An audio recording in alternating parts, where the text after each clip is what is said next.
Senator Blackburn. Thank you, Mr. Chairman, and congratulations on your nomination.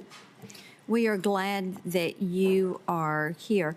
I know you've done some work on tying benefits like the child tax credit to work. And I think if we are going to incentivize people to get into the workforce, we have to remove incentives that are keeping them out of the workforce. And I think we're all concerned about rampant fraud that we have seen in some of these programs, and especially from the pandemic. And of course, DOGE is helping to root that out. And getting the fraud out of benefits should be a first step when we look at making these programs solvent.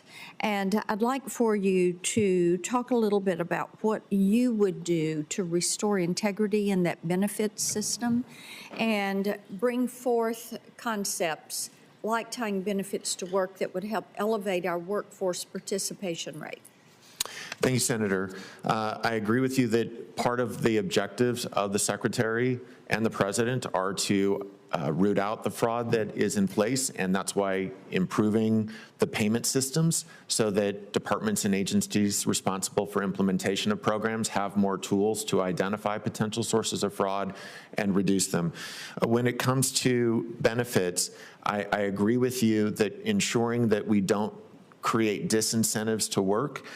It's important that we encourage people during their prime working years to continue to be part of the labor force, and what we don't want to do is create disincentives whereby they decide not to be in the labor force because of benefits. And so work requirements, I think, are a relevant and important component to include in those programs.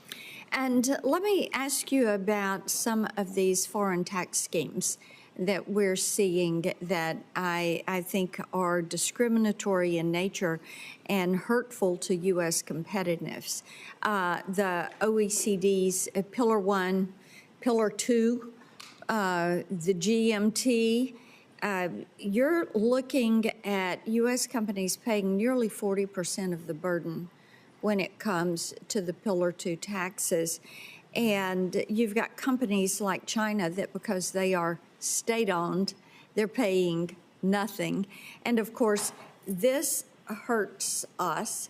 And also some countries that are putting in place DSTs, and that is something else that hurts us, disadvantaged us.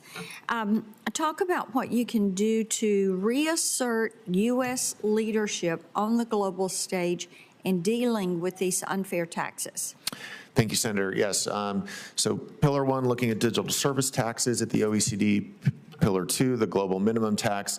The concern we have is that both of them disproportionately targeted American firms, that there are not enough safeguards in those negotiations to recognize the tax structure that we have in the United States. That's why the President issued an executive order calling on Treasury to reevaluate our participation in these OECD negotiations and to make sure that any couple of things. Number one, that United States firms are not disproportionately discriminated against in the way that other countries tax U.S. multinational activities in those countries. And then second, we want to make sure that the sovereignty of the United States is retained here at home. It is not the case that global organizations set tax law. It is the United States Congress that sets tax law. And that's what was so discouraging about the approach the previous administration took to its negotiations with the OECD. The previous administration also came up with the Corporate Transparency Act, the CTA, which broadly would have disadvantaged Main Street businesses, small business owners, burdened them with paperwork, and caused them to expose information that they ought not to have to expose. So I appreciate that the Trump administration and Treasury has withdrawn that. And I think it's important for Treasury to keep an eye on Main Street and small businesses. In that regard, what would your initiative be?